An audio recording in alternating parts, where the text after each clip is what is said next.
भारतीयशिक्षणसंस्थासु अजस्रं शिखरासनं भजमानस्य जवाहरलालनेहरूविश्वविद्यालयस्य कुलपतेः professor M जगदीशकुमारस्य समक्षं वार्तावल्यन्तर्वीक्षणक्रमार्थम् उपस्थिताः स्मः वयं।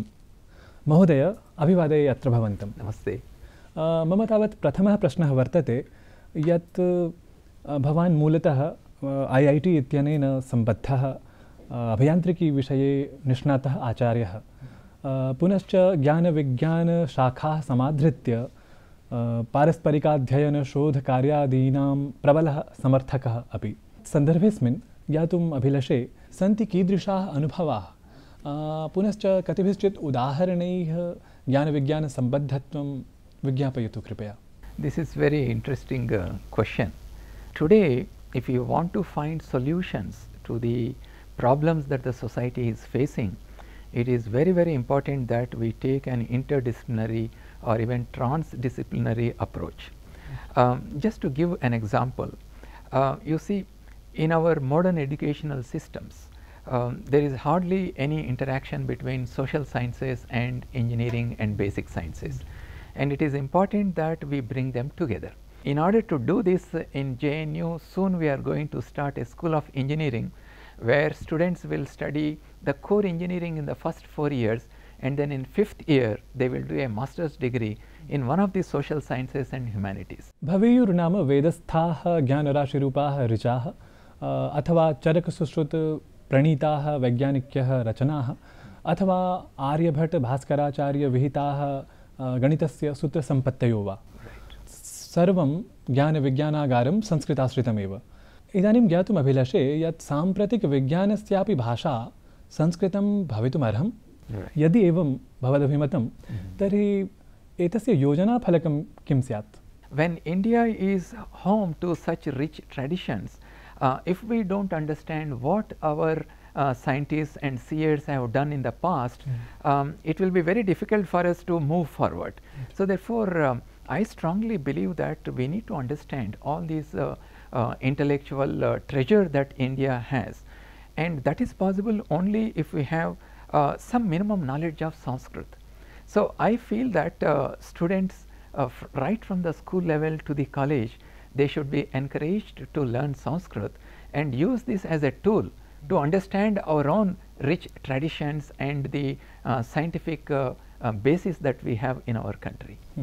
संस्कृतस्य अधिगमस्तावत् भवति आयामद्वयसमवेतः। भवतः अनुसारं संस्कृतस्य कतरत् अधिगमस्वरूपं अस्मिन् समये विशिष्टे प्रसंगे अस्मिन् तत्र परिस्थितिविशेषे किं स्यात् अधिकं प्रासंगिकम्? In order to reach such a level where I am able to understand complicated literature that is available, I must have some initial knowledge of the Sanskrit language.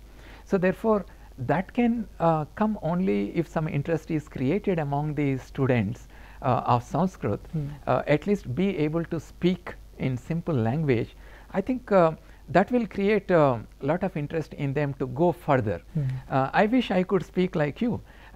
When you speak in Sanskrit, in simple Sanskrit, I am able to understand almost everything. I feel like answering you in Sanskrit, but because I'm not a practitioner of spoken Sanskrit, I am not able to answer. But I believe that learning spoken Sanskrit is not a difficult task at all. JNU इत्यस्य विशिष्टसंस्कृताध्ययनकेन्द्रं संस्कृतजगति प्रत्यग्रं विशिष्टदृष्टिप्रसारकं च इति सुप्रथितमेव। विशिष्टकेन्द्रमात्रत्वं भजमानम् एतत् अचिरात् बृहान् संस्कृताध्ययनसंकायः स्यात् इति भवद्भिर्विनिर्णीय समुद्घुष्टं वर्तते। कीदृग्विशिष्टलक्ष्यसमन्वितोऽयं भवदीयः अयं पदक्षेपः? JNU is a unique university. As you know, it's also a #1 university with a lot of expertise in natural sciences and social sciences. So the special center in Sanskrit studies, it was established in 2001 and it has about 14 faculty and about 200 students. But however, I think there is a lot that needs to be done. In fact, that is the aim of converting this special center into a full-fledged school, so that faculty from even School of Environmental Sciences or Life Sciences, it could be Social Sciences, right? Even International Studies. all these faculty can come together and work together across the disciplines. That is the idea.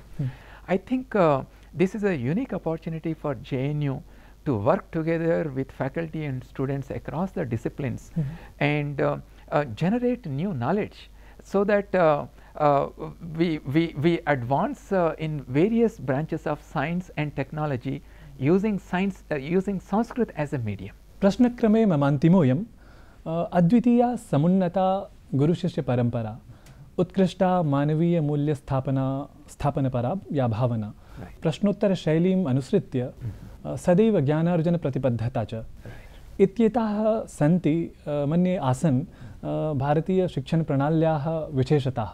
JNU इत्यस्य परिस्थितिविशेषे साम्प्रतिके परिस्थितिविशेषे कीदृशी दृष्टिः स्यात्, कीदृशः अवगमः स्यात्? Right. Adi Shankara said very interestingly that a good learner does 4 things.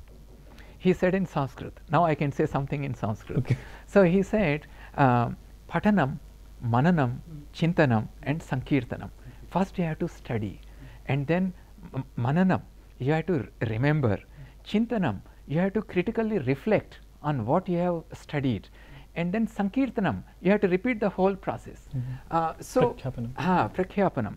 So the role of a teacher is to help the student do these things so that he becomes a good learner. And in JNU, we have that good tradition of encouraging the student to critically think, to synthesize the knowledge that he gets from different sources, and to ask the right questions, and then use all these in order to find solutions to the problems that our society is facing. महोदय, भवदीयम् अधुनातनम् उत्तरम् अवगम्य नवीनं दृष्टिक्रमं च दृग्गोचरीकृत्य कृतार्थः धन्यवादवचसा सभाजयामि अत्र भवन्तम् अहम्। धन्यवाद जी, नमस्ते।